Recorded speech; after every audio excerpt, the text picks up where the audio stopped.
High friends, welcome back to my channel.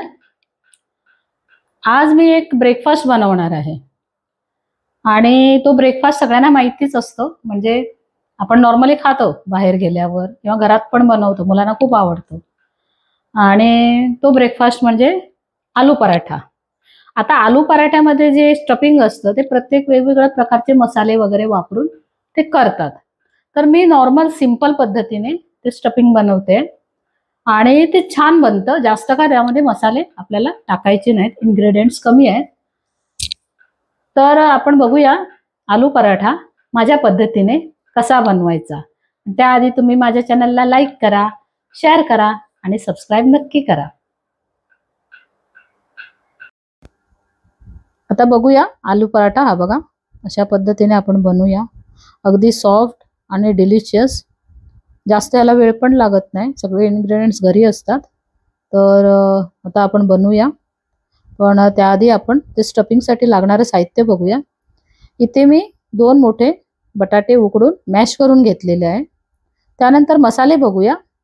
ह्यामध्ये मी गरम मसाला, लाल तिखट, हळद, धना जिरा पावडर, त्याच्यानंतर चाट मसाला, त्याच्यानंतर आमचूर पावडर हा महत्त्वाचा आहे।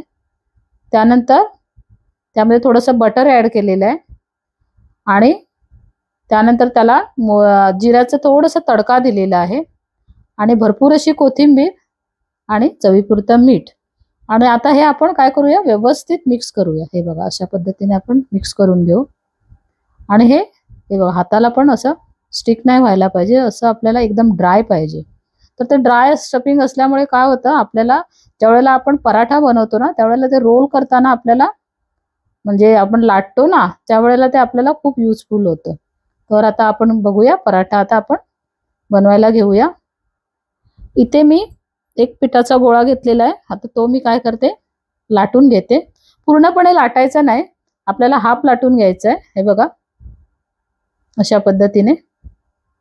काही जण 2 करतात, म्हणजे आपण चपात्या कशा म्हणतो तसे 2 रोटी करणार, त्याच्यामध्ये स्टफिंग टाकून करतात। त्याच्यावर थोडंसं मी पीठ स्प्रेड केलेलं आहे जेणेकरून ते डायरेक्ट चिकटला जाणार नाही। आणि आता मी काय करते, स्टफिंग असं मी स्प्रेड करून घेते। त्यानंतर आपण फोल्ड करूया। आता फोल्ड करण्याची पद्धत प्रत्येकाची वेगळी असते। मी असं स्क्वेअर करून घेते। हे बघा, काही जण 2 रोटी करणार त्याच्यामध्ये स्टफिंग करणार, काही जण त्याचं एक कटोरा टाइप बनवतात त्याच्यामध्ये स्टफिंग करतात। प्रत्येकाची पद्धत वेगळी असते। तर मी अशा पद्धतीने करते, मला जरा हे कन्व्हिनियंट वाटतं।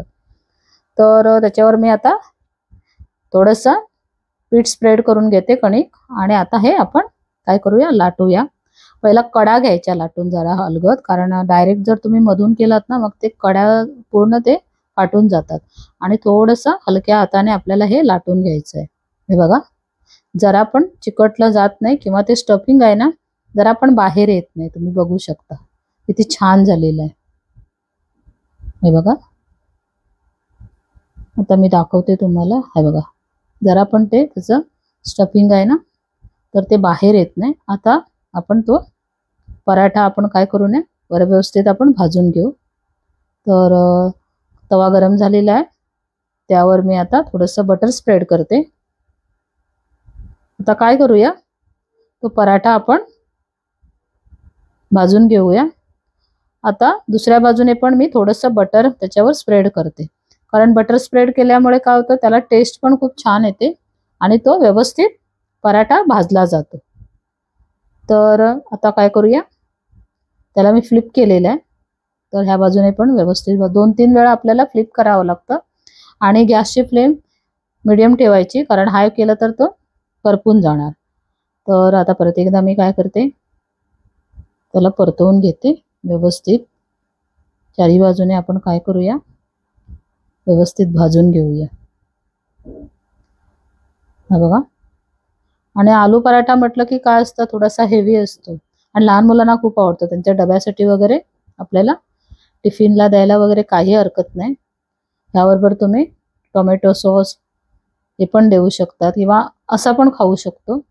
तर आता हा रेडी झालेला आहे। त्यावर थोडंसं मी काय करते, बटर परत एकदा स्प्रेड करते बघा।